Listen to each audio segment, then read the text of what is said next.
Cinema Classics is produced by John DeSando and Johnny DiLoretto. Listen to shows every Thursday at 8:01 p.m. and full shows online at WCBE.org. I'm Johnny DiLoretto. I'm John DeSando. This here is Cinema Classics. Yeah, boy. But you know, I don't have a television. I know. Right? It's a conundrum these days. But you've helped me. Now and then, I watch your Netflix. Yeah, this is probably not information we'd be sharing over the. As I said, I watch airwaves. your Netflix. You watch my Netflix. You come over, we hang out, and watch I Netflix. do it with Frankie. Yes. We watch his shows. Now, so there are people out there like me who really aren't. You know, what is this business? First of all, Netflix is an amazing company. I was just thinking about this the other day. Netflix used to specialize in sending you DVDs. Yes. So it was like you don't have to go to the video store anymore. They'll send you the videos, but they used to actually mail you DVDs. Right. You and they go had on a mailer. Yeah, you go on their website. You'd pick the movies you wanted to watch. They would mail them to you, and then you send them back. And that's amazing that they have gone from that model to this model of only streaming, and they have grown into this behemoth. Not only showing, previously made films, but now they're producing films and major films. And as you know, the big one coming up. Yeah, I do, and that's one of the reasons I think we're talking about this. But let me preface this by saying, 2 years ago, they produced Roma. Yeah. Which had an Oscar nomination. Right. And some thought might take the Oscar for that year. Yeah. So, but that's the center of a controversy now with it, and that has to do with Martin Scorsese's film, The Irishman. The Irishman, right? Yeah, this 3-hour plus epic. $150 million. Bringing back all the great gangster actors of all time into this huge epic. Yeah, it's what you said, $200 million. About $150 million. Yeah, to make it.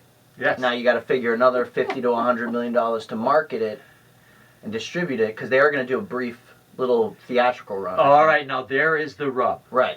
The controversy is how much time they can get to release that in theaters. Yeah. Netflix will not abide by the industry standard of 3 months in a theater. And Netflix wants it to be its film, streaming for its people, but it does also want it to qualify, if it can, for the Oscars. Right. And so that's what we've had this discussion. We had this discussion about Roma. So I am with these guys, not Netflix. I'm anti-Netflix in this. Okay. I think that if you, I don't know about do you have to be in the theater for 3 months in order to qualify? No, but I think you have to have a legitimate theatrical presence. Well, you have to be there long enough for audiences to, first of all, gauge if they're there and they want to see your film, and then if it has any legs. I don't know if that takes 2 months, 3 months, whatever. If you don't show your film in theaters, then you're just a television movie, and then you should be going for Emmys and not Oscars. And that's Steven Spielberg's point. So I'm in good company. As the president of the Motion Picture Association. Yeah, I had to explain this to him, and he sided with me. Well, the distributors have a point. They want to put it in their theaters, and they want it to run for 3 months.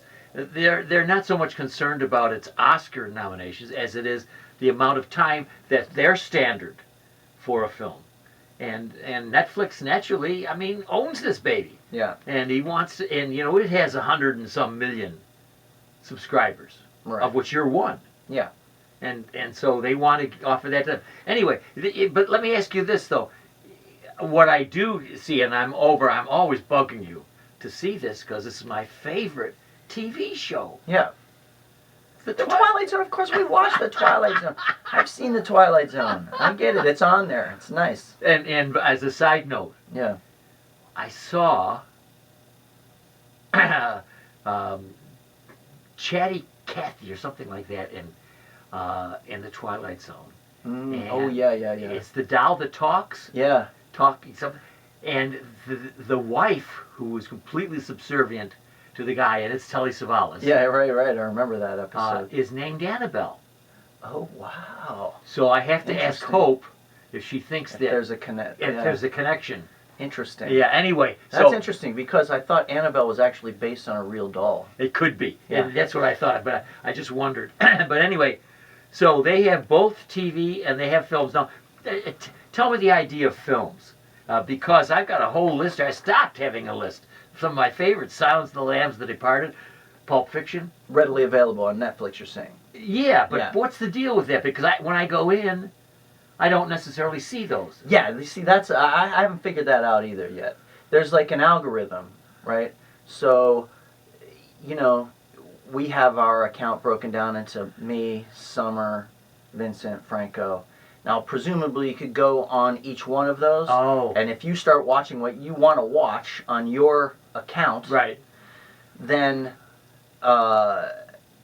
presumably Netflix starts feeding you more stuff that you like.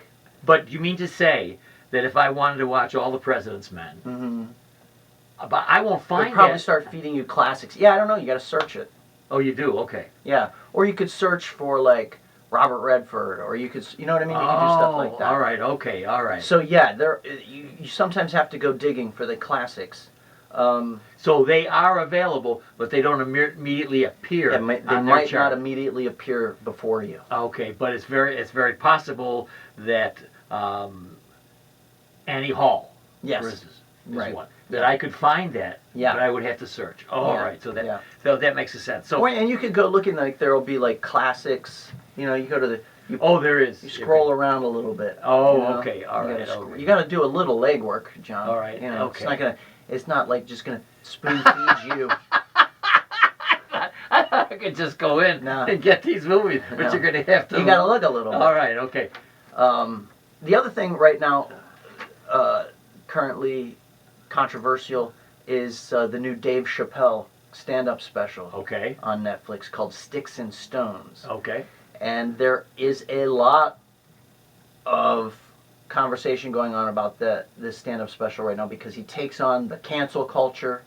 He takes on this, political correctness, this cultural-wide oversensitivity we have, and people, half of the audience is not taking kindly to it, and the other half is enjoying him sort of bursting these sacred cows.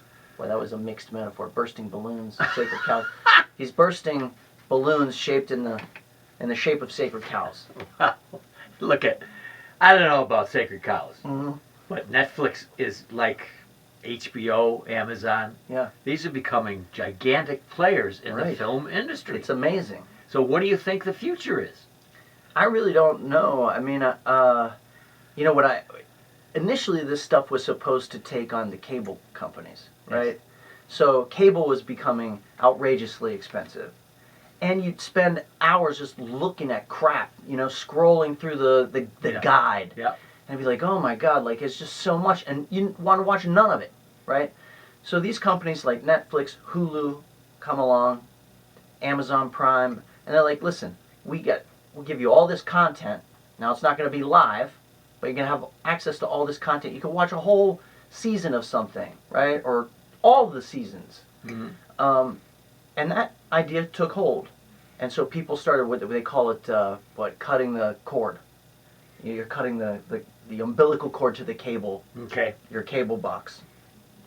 And now, they got so much support and were so commercially successful that they were able to start they became studios. Yes. They became little studios. And not little, but big, actually, major studios. Well, Even Amazon has had stuff like Academy Award caliber films that they've produced. Well, for me, the challenge is going to be that if Netflix is as big and powerful as it is, I'm going to have to come to you to see The Irishman. I don't like that. Yeah. I mean, even if I were able to watch it on my computer, it's not like your big screen. Right. Okay, so that requires me to do things that I don't want to do in order to see what I suspect to be a great film. Yeah, I know. And don't you want to see that film Oh, on I a do. big screen? That's why I'm talking about it right now. I mean, preparing you for me to come over and watch it. Let's do it. All right. Have a big party. Right. I get it.